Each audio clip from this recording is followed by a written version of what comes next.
morning. I'm very grateful to stand before you to give my testimony. I pray that let it edify you. But I want to start with a short story about my life. I grew up in the community where people worshiped many gods. They had gods they were calling Abarangi.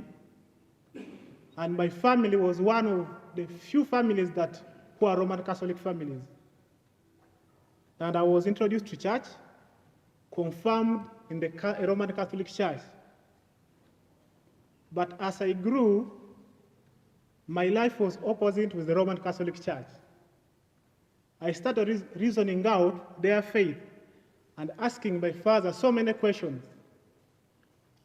Because the way of life the Roman Catholic churches were living was not different from these other people who are worshiping other gods. If it is marriage, they had multiple couples. The way of life, the way of drinking, and I did not see any difference with the non-believers. So whenever I put a question, I had no answer. I lost passion. Though my father wanted me to be rooted in the church, but I was opposite. We crashed so many times that my father, because of that, he arranged that all schools that I went, I had to stay in the mission school for 6 years so that I can change.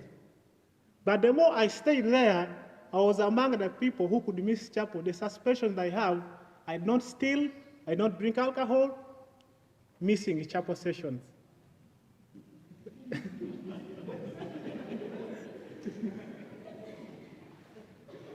So I grew in such a dilemma, but I wanted to know the truth. And I wanted to find out if I'm a Christian, then my life should change. But I failed to get that answer until when I grew up, I quitted the church. I saw the church as liars. I saw Christians as people who don't have the truth. Because however much I tried my works, the moment I could try prayer and fasting, immediately after prayer and fasting, I sin again. I said, no, instead of deceiving God, let me live the way other people are living and live my own life. After all, it's all about eating and wait for death. I did not know the purpose of life and the reason why I exist. Where am I going? I was in the mission school. I did CRE. I was taught about purgatory, and some people were preaching about it, and they were not so sure of life after death. So how can a human being save a fellow human being? Those were my questions. They came to preach to me, so many people. But I had so questions for them, and they could fear to come to me again. So I could challenge them, but I thank God for His grace. 2016, I had a conviction that it took me 3 months. Nobody preached me the gospel. I was not sick. I was so troubled, and I did not know how and who is to help me. But I cannot tell, I found myself believing. And I joined a local church. I was staying alone, working somewhere, and I joined a local church. And when people heard that I've joined the church, because I was totally opposite, people came to see me. Is he the one? With a lot of passion, I had the passion to preach the gospel. I think the village, within 1 month, I was able to visit every family. To my surprise, people did not get saved. And I immediately got saved. We started with my friend, we mobilized, there was no church in that place, there was only one church. We organized and we put a structure. I thank God now that church still exists, has almost 30 members. We mobilized and preached the gospel, and people came. Unfortunately, I stayed there for only 6 months, and I went to Eastern northeastern Uganda to work, and I left, but I thank God the church still exists. And the people whom I preached to who refused the gospel, when I went back, they are the elders in the church.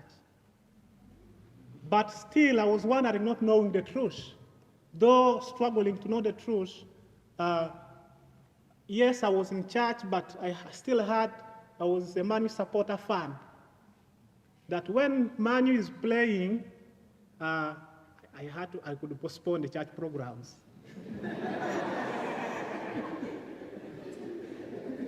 But within me, I had a conviction. I would pray to God. How can I get rid out of this? It was through prayer. Slowly, I'm still a Manu fan, but now I'll watch past time. It's not like the passion I had by then. Good at betting. Oh, from morning I'm in the betting center, checking the odds over, and all that stuff. But I thank God now, I do support, but does not take much of my time. Through rebelling to know the word of God, I came to realize that my challenge was self-righteousness. I was introduced to churches. I met so many prophets, even here in Kampala. And, to deal with my sin, I had to pray and fast. But whenever I could pray and fast, still again sin.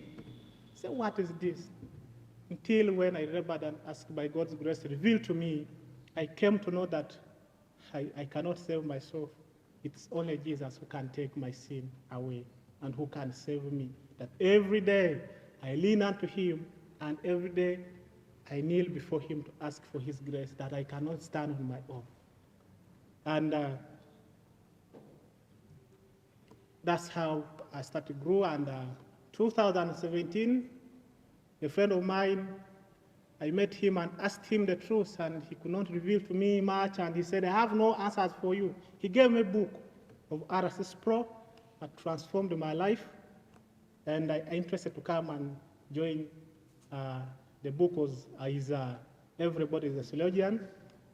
I was interested to join a Bible college, at least know this truth, really, so that I can also still preach. That's how I came to know, and I got interested. I came to 19, did interview here, but I don't have the money to come and join the Bible college. But I thank God I'm here. And my family, I'm firstborn out of the 9 children. I come from Nakasongola, that's my home, but my church, local church, is in northeastern Uganda, where I ended up in the church as I was going for work. As I was working, I dreamed to preach and serve in the church, and that's my dream. I pray that God will help me, and I trust this school where I am, the treasure that are being preached, the lesson, I'm edified, and every day I'm not remaining the same. May God bless you.